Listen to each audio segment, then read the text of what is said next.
Hey, what's up guys, it's Liam or Weagle on your Overwatch, back with a new video. Today I'm going to be talking about how to train and improve your aim and also find the best sensitivity for you. We've done videos before about the best sensitivities and I've always stressed that it is about personal preference, but today I want to talk about how to actually find that personal preference, and I will be talking about console and PC. Of course, there will be some exclusive things to PC because there are simply more options available. You also have to think about, when you want to find your sensitivity, what heroes you are going to be playing. Because if you play someone like Genji or Winston or Tracer, you're likely going to want to have a higher sensitivity than some of the other heroes in the game. So that's always one thing to think about. What sensitivity do I want for the heroes that I would like to play? I do need to stress that this is a super nerdy video. It will obviously depend on how much time you can put into Overwatch, how much money you could put into equipment. If you want to buy certain programs to help you get better, there's a lot of different things I'm going to go through.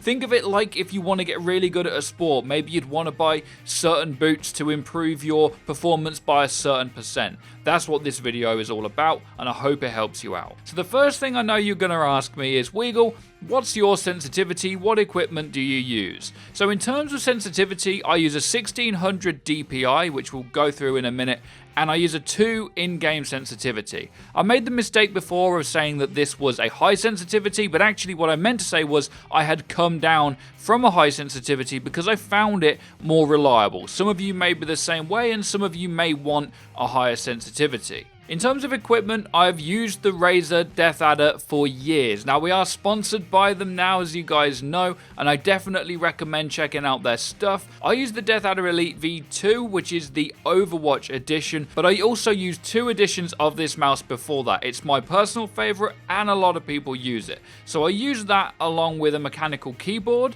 but really in Overwatch, mouse is the most important thing in terms of equipment. And in terms of DPI, let's get into that now. So I took a bit of time away from Overwatch, and when I came back, I found that I couldn't aim, and that was the inspiration for this video. How the hell do I get my aim back? So I went and had a look at what the pros do. There are some in-game Overwatch ways to do this and some out-of-game ones too, and I'm going to start with the out-of-game one because I genuinely believe this is one of the best ways to improve your aim that exists on the internet. There are some others, and you can recommend them in the comment section down below, but this one is called Aim Hero on Steam, and you can pick it up for a few dollars. An Aim Hero allows you to put your in-game sensitivity from Overwatch directly into it. So this way, you can start at a base level of what sensitivity you normally play at or feel good with, and then adjust it from there. So if you have no idea what DPI to use whatsoever, I would just recommend a base value of 1600 DPI. A lot of people use this, and you can always change it. Also note that if you've got like a 1600 DPI and a 4 in-game sensitivity, that's equivalent to an 8 game sensitivity and an 800 DPI. It does work fairly ratio-wise, but the higher DPI, it's more dots per inch. There are at some different values, but honestly, it's not worth thinking about. I can promise you 1600 is a pretty good starting point. When you open up Aim Hero or Overwatch, if you don't have Aim Hero, what you want to be doing is practicing to find how comfortable you are with your sensitivity. Now, if you're younger than I am, you're probably more likely to be consistent on a higher sensitivity. If you're a little bit more like me and you struggle with consistency sometimes, then you're going to want to be going on a slightly lower one. So what I did when playing Aim Hero was I picked the bottom 2 options, and I used these 2 options to train the things that I think are weakest in my skill set. One was tracking, which I used to be really good at and got bad at, and the other one is fast aiming, which is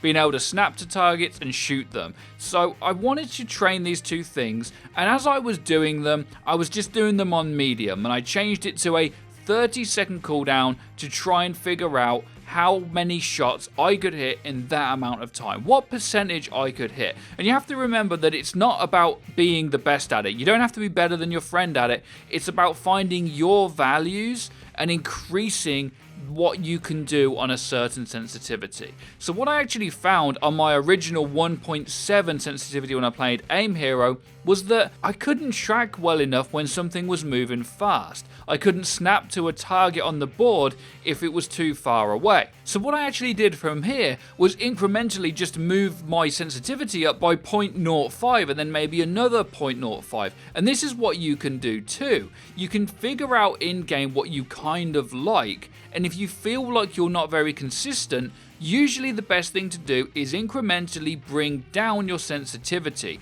I just happen to be doing it the opposite way. So if you start on that base level of a 1600 DPI and let's say a 4 sensitivity, you might feel that it's too slow.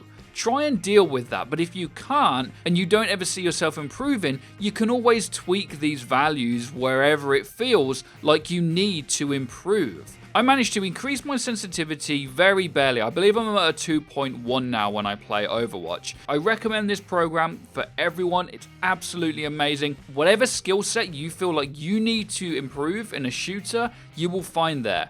But you do have to remember the thing I said at the start of the video, which is what heroes am I playing? Because you may want a low sensitivity on some heroes or a high one on others. But again, personal preference comes into it because some people can't handle having 2 sensitivities, and I am one of them. I like to have the same sensitivity for every hero that I play. Now, if we're going to talk about in-game solutions to training your aim, a lot of them I think are quite widely known, and I have a few that I think are amazing. So deathmatch is the easiest solution to this for console and for PC.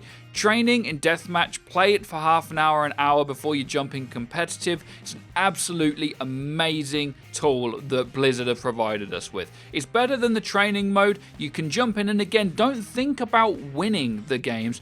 Think about picking a hero you want to learn on the sensitivity you want to get used to, and then just keep playing it against all of the people countering you. You want to learn Hanzo, pick Hanzo in deathmatch. Find a sensitivity you like. When everyone picks Genji, it doesn't matter if you lose. It doesn't matter if your stats are bad when you first do aim hero, as long as you can improve. Take the harder battles in deathmatch so that you can hit the Genji that's flying up in the air. Maybe you can't hit him because your sensitivity isn't high enough. So you can up it and again train it either in aim hero, or another really good way to learn how to flick shot is actually just training mode in Overwatch. Now, it's a little bit predictable, of course, because the bots are always static, but sometimes your muscle memory might just go.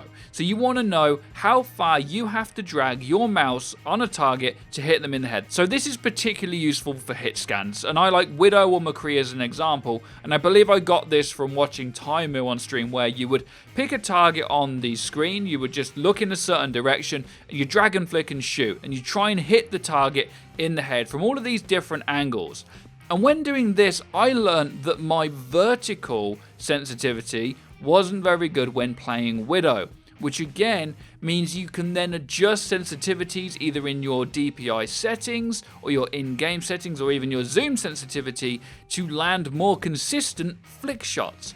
This helped, again, no end in my tracking with my sensitivity and my flick shots by trying to do this. If your sensitivity is too high, tracking will be really difficult to be consistent with. If it's too low and a target's moving fast across your screen, you physically can't track them if they're moving faster than your sensitivity. So again, you try and find that sweet spot. So flick shotting and finding that sweet spot is something else you can do in training mode. Now, the final one I think is one that dates back the longest and has had many different iterations, but now that private match in Overwatch is such a complex thing, you can give yourself 1,000,000 health. You can put 5 Lucios into a private match, put them all on the hardest mode, and even if they can't damage you, try hitting some headshots with McCree. Try hitting some shurikens with Genji. Can you land with Winston every time by jumping up in the air and adjusting your sensitivity to land on him and make sure you do maximum damage? Or if you land the wrong side of a Lucio with Winston, can you turn around quick enough and make sure